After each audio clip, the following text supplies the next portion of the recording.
Welcome to Chapter 12 of Intro to Psychology. In this video, I'll be discussing conformity and obedience. If there's any main message that I hope people leave this course thinking about and remembering, it's that you cannot always trust your instincts, and that we like to think of ourselves as individuals, but we often ignore the many other factors that influence our beliefs, our thoughts, our behaviors. We've covered in chapter 3, how there's a difference between sensation and perception, that our eyes don't even tell us the full story. We also covered how there are so many different ways for us to learn information, so many different sensations that are classically conditioned with other things that influence our beliefs and our actions and behaviors.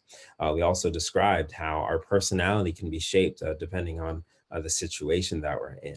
And we've also seen already how in social psychology that individuals' behaviors depends heavily on the presence and the actions of other people around them and the behavior of other people.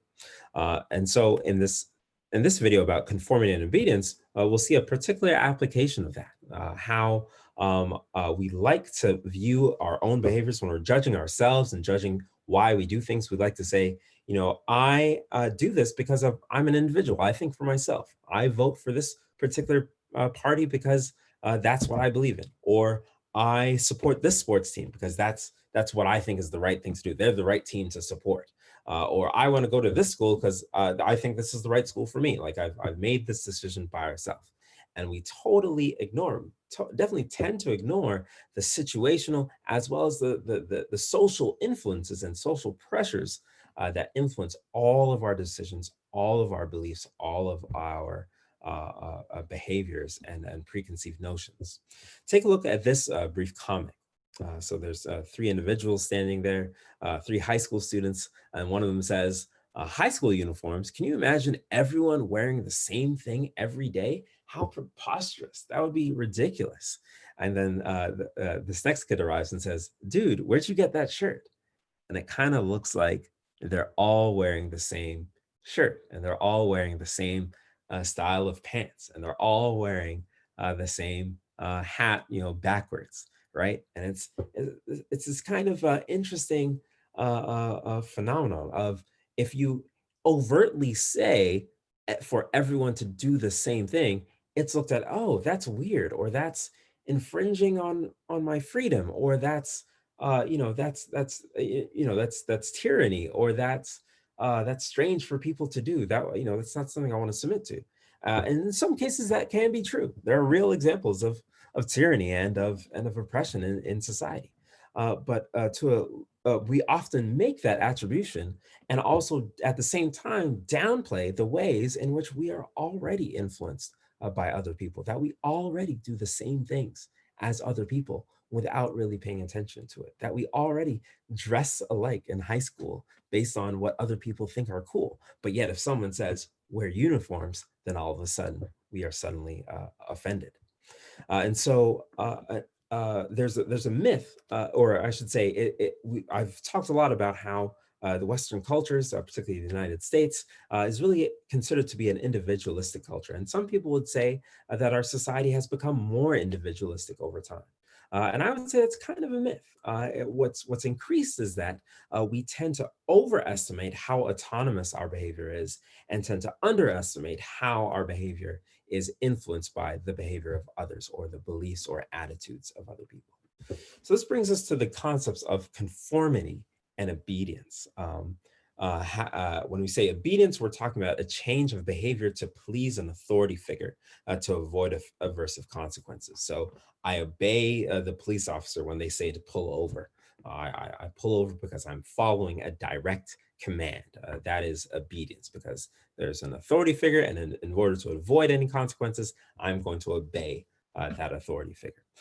When we talk about social conformity, we're talking about when individuals change their behavior to go along with the group, and not something as explicit. There's not necessarily an authority figure telling you to do it, but just when an individual changes their behavior or changes their attitudes about a particular behavior in order to fit in order to be aligned with what they perceive the group is doing, even in situations where they don't agree with the group. Perhaps the most famous example of a conformity experiment in psychology, or perhaps the earliest example, was Solomon Asch's conformity studies.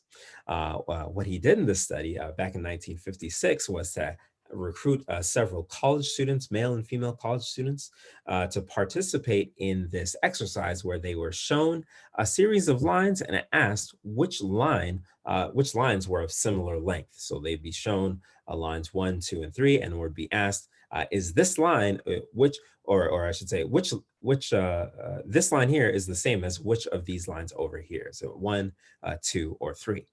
Now, obviously, in this situation, the answer would very obviously be number 2. But what they did in this study was to have about, let's say, 5 individuals in a room with an experimenter, this guy right here in the suit, and the participant was always the person who would give their answer last. And the other 4 individuals would all be Confederates. So we described Confederates earlier in the semester in Stanley Milgram's experiment. That's a person who is disguised as a participant in the experiment, but is actually working in tandem with the experimenter to yield a particular result. And so, for example, in this situation, all of the Confederates would say that line 3 is actually the one that matches the line over here. And so person number 1 would say line 3, this person would say line 3, this person would say line 3, this person would say line 3, and this person would get confused. The actual participant would say, I think it's actually line 2, but overall, they might get influenced by the answers of other people before them. Had they answered first, they probably would have said line 2 and then be confused when everyone else said something different. But because they went last, what Solomon Asch observed is that 76% of the participants went along with the wrong answer on at least one trial, and that in total, participants went with the wrong answer on 33% of the trials where there was a discrepancy. And very, very smartly, what they did is they did a total of 16 trials. They showed them a total of 16 lines. And the first 4 times they showed the lines, everyone got the right answer, the obvious right answer. And then in the remaining 12 trials, the Confederates gave the same wrong answer. And so that really helped in the mind of the participant who's there alone in the room. In the mind of the participant, they think, oh, these people are credible based on their first 4 answers. And then they start getting these wrong answers. And it's so hard to stick with your guns and say the obvious right answer when other people who you view as credible are saying something else. And so in total, in the last 12 trials, participants went along with the wrong answer a total of a third of the time. And so when Solomon Asch questioned the participants in the study to ask them, what was going through their mind and what were they thinking? In almost all cases, participants knew consciously that they were answering incorrectly, but their concern for what other people might think of them overpowered their desire to give the correct answer or to do the right thing. I've attached a video on Canvas that shows a modern day example of the Asch's experiment. That's a really cool video to look at. And so the Asch's effect really highlights how the influence of a group majority, the influence that a group majority can have on an individual's judgment. And he identified at least 3 factors that made it likely for a person to conform to the group's answer, even when the answer is obviously wrong. One is the size of the majority. So the greater the number of people you have who are agreeing, the more likely that individual would conform. In the slide I showed you before, there were 4 Confederates. If you have 8 Confederates or 10 Confederates, it would probably be an even crazier result. You probably have more of the participants giving wrong answers than you would if you had, say, 2 Confederates. Another is the presence of another dissenter. In this picture where you have 5 people in the room, if they had another participant who knew the wrong answer, or you had a dissenter who went first, that greatly decreases the likelihood of someone giving the wrong answer, even if the majority says no. And then also the public or private nature of the responses. So it's different if you get different results if you have 5 people in a room with you who give the wrong answer than you would if you're alone in the room and the experiment tells you, yeah, 5 people also said that it was line 3 and not line 2. When people are in the room with you, it's much harder to stick to your guns and give the correct answer. One major flaw in Ash's conformity study was that there are more influences than what he accounted for that help account for why people conform in certain situations, such as race, class, and gender. That people are more likely to side with individuals who share identities with them. So there are two basic explanations, two basic ways of thinking about why people conform in situations where the answer seems obvious or where they are tempted to do the wrong thing. One is normative influence, the idea that people conform to the group norm in order to fit in order to feel good, in order to be accepted by the group, or perhaps to avoid being rejected by the group, right? So people tend to not want to look out of step or become the target of criticism for liking things such as styles of music or clothing that fall outside of the norm, so that they're not viewed as wrong or as weird. And so there's something that people are trying to avoid by conforming. And there's also something that people are trying to gain. It's easier to build friendships, to build positive social relationships, to gain things, to gain promotion, to gain stature or power when you conform to the group.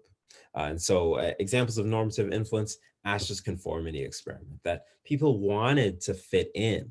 And so you pick the wrong answer because everyone else did and you want to fit in with that. Or peer pressure, that people can conform to what other people want them to do because they want to fit in into a particular societal group.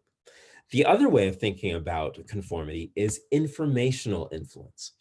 So people conform because they might also believe that the group is competent and has the correct information, particularly when the task is or situation is ambiguous.